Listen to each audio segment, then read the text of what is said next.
Have you ever really thought about what it takes to get a dog to its absolute peak? Physically, I mean, not just, keeping them healthy, but reaching their full potential, especially with breeds like the American Pit Bull Terrier. They have this incredible natural drive, don't they? And almost like relentless will. Yeah, absolutely. That drive is something else. And it raises the question, how do we help them match that inner intensity with a body that can handle it safely? Exactly. Welcome to the deep dive. This is where we take important sources, really valuable information, and we try to distill it down, get to the core insights for you. Cut through the noise, basically. Right. And today we are plunging into the world of conditioning, specifically for American Pit Bull Terriers. We're leaning heavily on the expertise of Tom Garner, particularly from his video, Introduction to Conditioning. Our mission here for this deep dive is really to unpack the fundamental ideas Tom Garner lays out. How do you get these amazing dogs into their best possible physical shape? And we're not just looking at the how and the specific exercises, though we'll touch on that. It's more about the why, the philosophy behind effective conditioning. Yeah, making it digestible. Yeah. Actionable for anyone who's really invested in their dog's well-being, their performance in legal, healthy activities. It's about that whole picture. And that's a crucial point we need to hit right up front. Before we get any deeper, Tom Garner himself stresses this, and we need to echo it very clearly. Absolutely vital.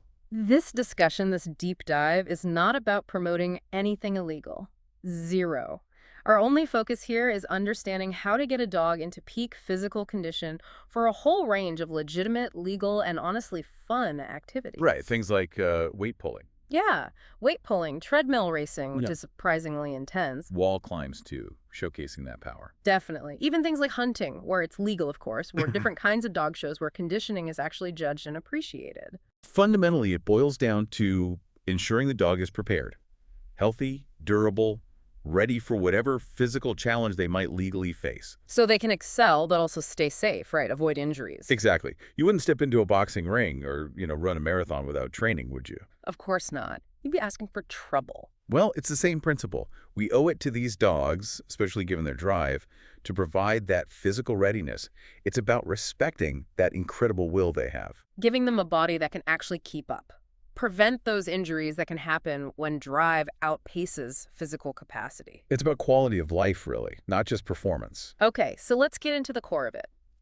Tom Garner starts with this concept he calls willing mind, willing body. It sounds simple, but it seems foundational. It really is.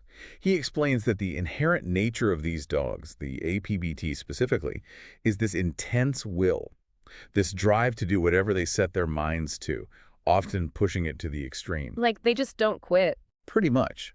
They have this phenomenal mental tenacity. It's sort of bred into them, that determination.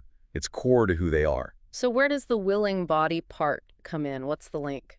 Well, that's the crucial connection he makes. That willing mind, that powerful drive, absolutely needs a willing body. Why?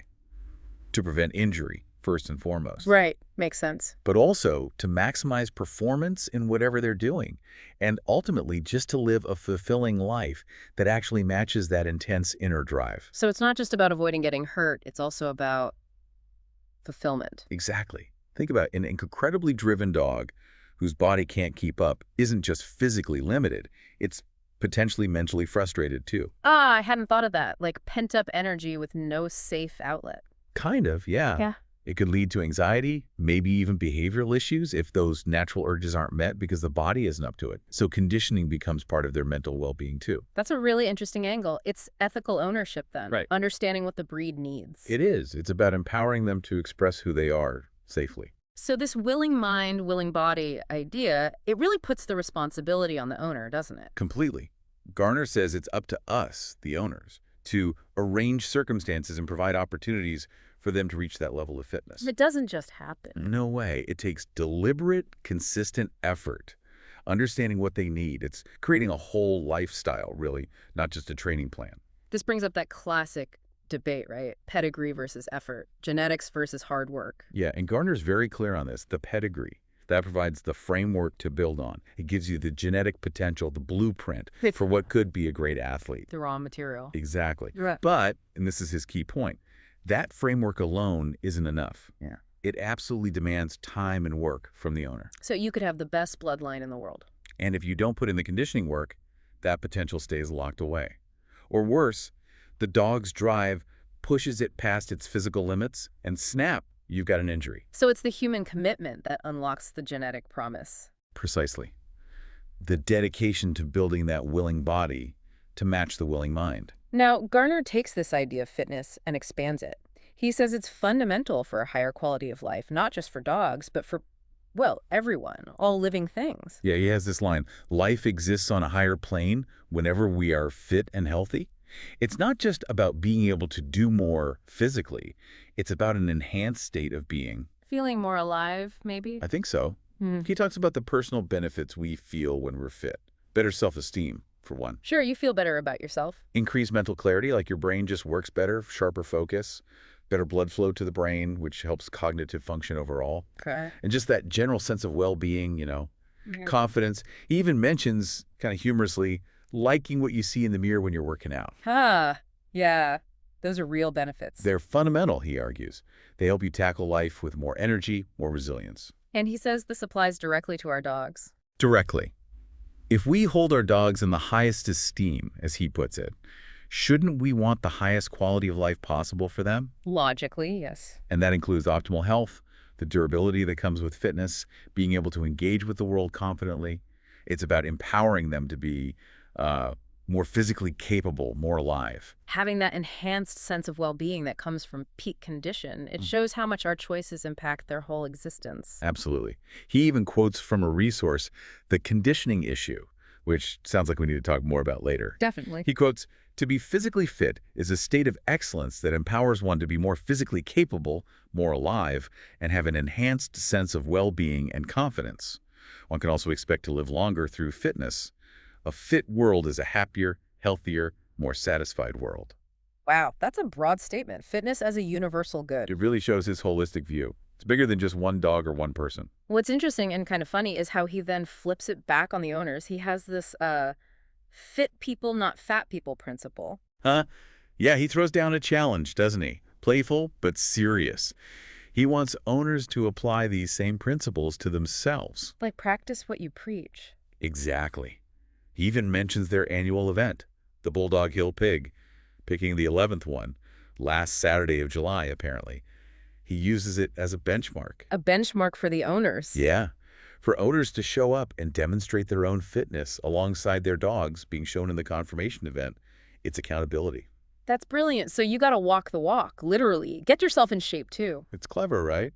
Builds community around striving for excellence for both dogs and people. And he thinks seeing it work for the dogs will motivate the owners. That's the idea. He predicts that as owners see the transformation in their dogs, the energy, the health, the vibe, they'll become more enthused about the possibility of adopting some of them yourself. It makes sense. If you see these principles creating such positive changes in your dog, you'd have to wonder what they could do for you. It's a powerful motivator, seeing those results firsthand. Okay, so that's the why.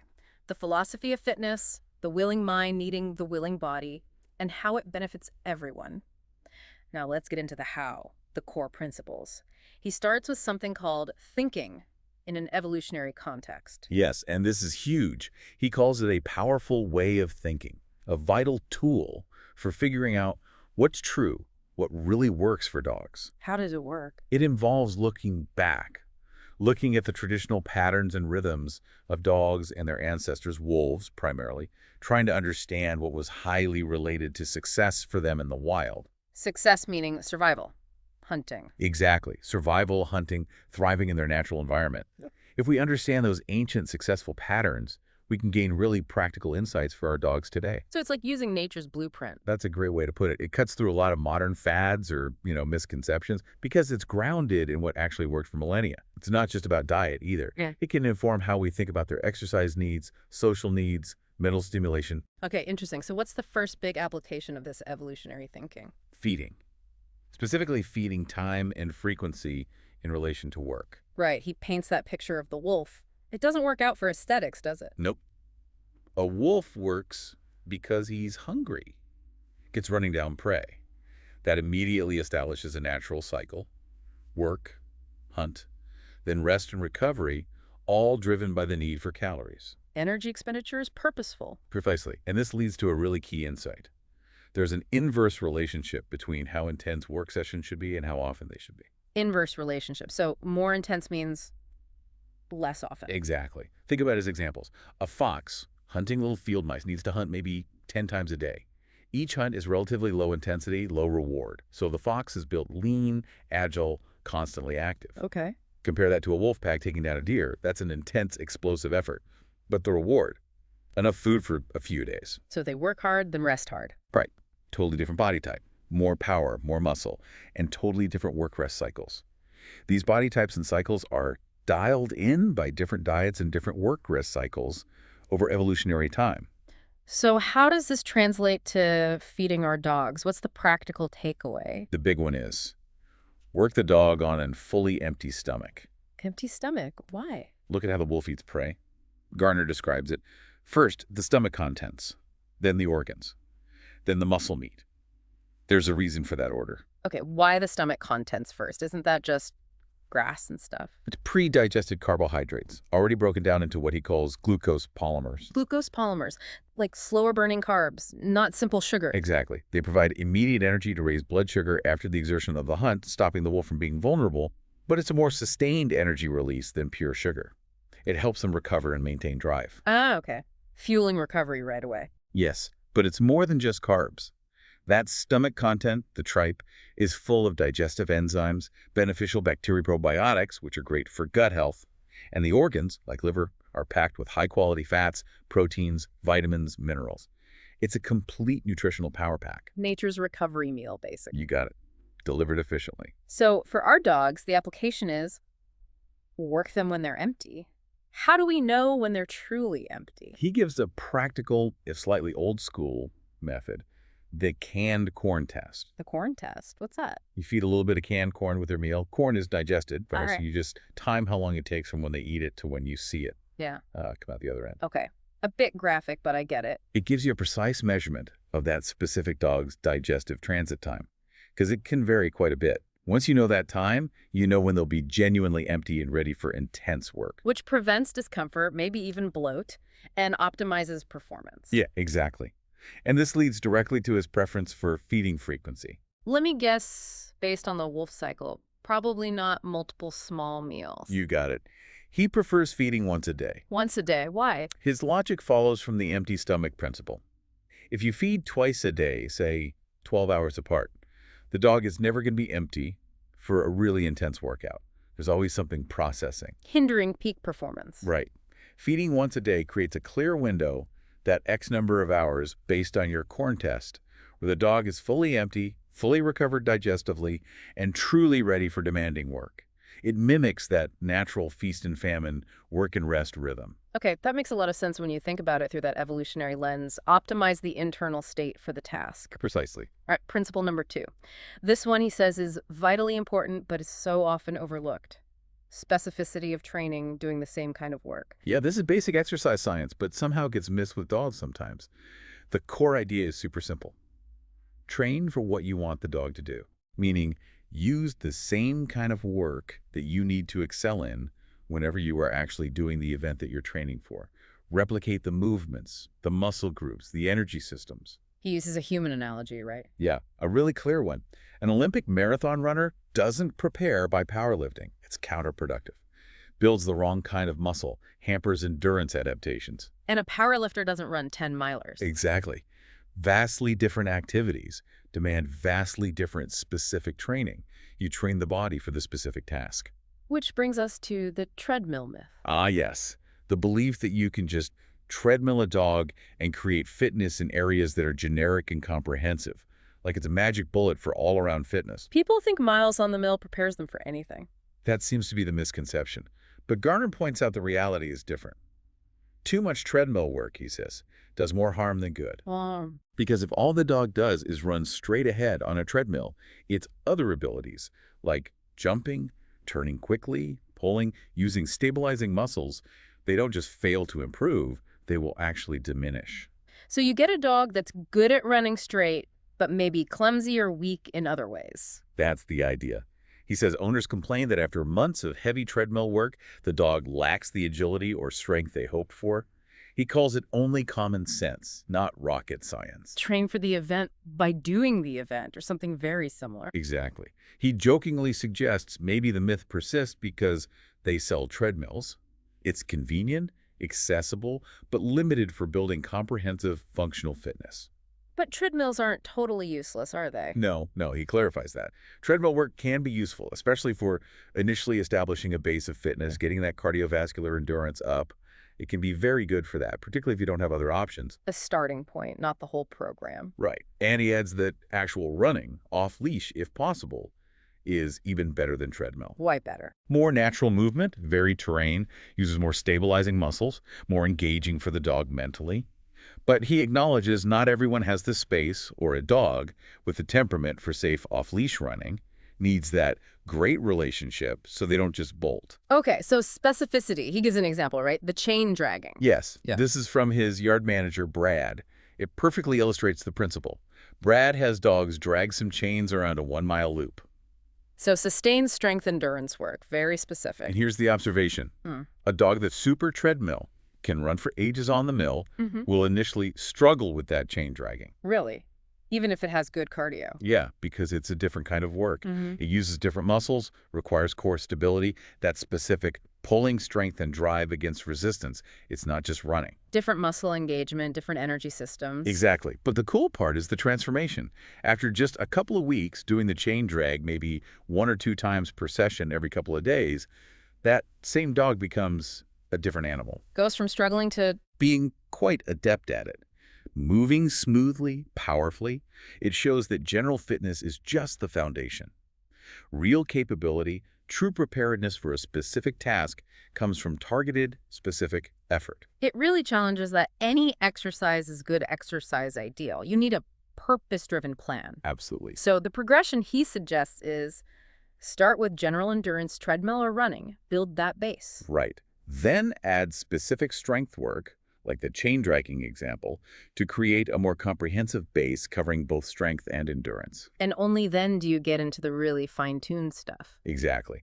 Then you proceed to more highly specific addressing of muscle groups and activities tailored precisely to whatever legal, healthy event or activity the dog will be doing. Build from general to specific. A layered approach. Makes sense, doesn't it? Yeah. Build a solid foundation, then specialize. Okay, so beyond those core principles, Garner paints a picture of conditioning as being really complex. He says it's a very complex intermingling of variables and issues. Yeah, it's way more than just run the dog, feed the dog. He outlines several other key areas that need to be understood for a truly complete approach. What's the first one? Training methodology. This is about the nuts and bolts of designing the workouts. Building strength and endurance, yes, but also knowing how to modulate work activities in relation to rest activities. Modulate, like periodization, balancing hard work and recovery. Exactly. Intensity, duration, frequency, rest periods, understanding how to dial these things in, and crucially, knowing the consequences of getting it wrong. Overtraining, undertraining, injury. Getting that balance right is key. It's the science of program design, tailored to the individual dog. Okay, what else? Nutrition comes up again, right? Feed. Yes, and he stresses how complex this is. It's not just calories. It's providing adequate fuel that matches the work demands with the right timing. He mentions understanding 4 different energy substrates. Like carbs, fats, proteins. Yeah, and even subtypes within those. He says at least 2 to 3 subtypes within each. And the critical thing is each one has a different onset of providing energy and fuels a different part of the energy cycle. Can you give an example? Sure. Carbs stored as glycogen or fed as those glucose polymers give you that immediate energy for intense bursts. Fats, on the other hand, are slower burning. They don't even come into play for 20 to 30 minutes, but then become the main fuel for long endurance. So the type of fuel matters depending on the type of work. Precisely. Yeah. And beyond just fuel, the food has to support recovery, provide the basic nutrients that are necessary for building of new tissue, repairing the micro damage from training. He literally says this topic could be a whole session just on that. Wow. Okay, so methodology, nutrition. What's next? Hormones, another layer of complexity. Hormones, like testosterone. That's one, yeah. He talks about 2 main categories we need to understand. First, catabolic hormones, like cortisol. These are the ones that break down tissue. Break down, when does that happen? After intense work, naturally, but also under stress. Too much work without enough rest jacks up cortisol, which can lead to muscle loss, weakened immunity, even affect their mood. Not good. So what's the other category? Anabolic hormones. These are the ones that compel growth and repair. That includes testosterone, yes, but also insulin, which helps shuttle nutrients into cells, and even estrogen, which he points out is actually a growth-based hormone and growth hormone itself. So it's about balancing breakdown and buildup, creating the right internal environment for recovery. Exactly. Managing training and rest to favor that anabolic repair and build state. Okay, this is getting deep. Is there more? One more area he touches on, which sounds pretty advanced, improving performance by enhancing oxygen transport. Getting more oxygen to the muscles. Essentially, yeah. Improving the ability of blood to carry oxygen. This is obviously fundamental for endurance. He mentions this can involve combining various minerals get together in a proprietary way. Sounds like high-level supplementation or nutrition strategies. It points in that direction, maximizing red blood cell efficiency, hemoglobin function, the protein that carries the oxygen. Things like iron, B vitamins, copper are crucial here. It's about ensuring the muscles get all the oxygen they need to work harder and longer and recover faster. It really shows conditioning is a multifaceted science, doesn't it? Absolutely, far beyond just basic exercise. Now, for people listening who are thinking, wow, I want to learn all of this in detail, Garner recommends a specific resource, doesn't he? He does. It's called the American Pit Bull Terrier Reference Library, Volume 2, The Conditioning Issue. The conditioning issue. Tell us about that. Well, apparently it started as a magazine project with a friend of his, Tim Murphy. Sadly, Tim passed away just before the first issue came out. Oh, wow. Yeah, but Tom continued it in his memory, eventually putting out 7 issues. This specific conditioning issue is basically a book 20,000 words, he says. That's substantial. It contains what he considers the best information he could gather on all aspects of physical conditioning. It's the written, in-depth version of everything we're talking about, and likely much more. Where can people find it? He gives a phone number, 919-225-4761, and says it costs $35. He calls it the least expensive keep and the best keep you've ever encountered. A strong endorsement. He says it will support what you will hear tonight, meaning it backs up and expands on these principles. Sounds like essential reading for anyone serious about this. Definitely noted. Okay, so as we sort of wrap up this initial exploration of Garner's philosophy and core principles, he hints at what's next, right? Bringing in someone else. Yeah, he mentions his yard manager, Brad, will take the lead on discussing training methodology in more detail. Why Brad? Because Brad apparently has certifications in strength and conditioning. He's also a climbing coach with national champions under his belt. So he's not just experienced, he's formally qualified and well-versed in it. So bringing in a specialist for the practical application side, that sounds like a great next step for this topic. For sure. Diving deeper into the how-to with someone who lives and breathes it. Okay, so let's recap what we've covered in this deep dive so far. We've really unpacked Tom Garner's foundational thinking on conditioning. Yeah, that core idea. The willing mind needs the willing body. Essential for performance, safety, and the dog's mental well-being in lethal activities. We explored that evolutionary context, thinking like a wolf, to understand feeding times, the empty stomach rule, nutrient timing. And the crucial principle of specificity of training. Train for the actual task. Yeah. Ditching that treadmill myth and understanding the limits of generic fitness. Moving from a general base to highly specific work. Right. It's not just about doing something. It's about doing the right thing for the intended goal, based on understanding their biology and the demands of the activity. So for you listening, how does this translate? What are the takeaways? Well, maybe start by thinking about that evolutionary angle for your own dog's feeding schedule. Are you working them when they're truly empty? Have you figured out their digestive timing? And then consider the activities you do. Are they specific? Are you training the exact movements and energy systems needed for, say, weight pull or agility or whatever legal sport or activity you enjoy together? Building from that general fitness base, are you layering in that specific work? It really makes you think, and it leads to a broader question, doesn't it? If this evolutionary perspective tells us so much about physical conditioning, What else could it illuminate? Their social needs, yeah, mental stimulation, how they learn, their behavior. how much can looking back at their ancestors, their ancient rhythms, help us understand and connect with them more deeply today? Especially in a world that often pushes for quick fixes or one-size-fits-all solutions. Could understanding their fundamental nature help us build a more holistic, more fulfilling bond? Preparing them not just for performance and legal activities, but for a life of health, confidence, and true well-being. It's like using their past to build their best possible future. A fascinating thought to chew on.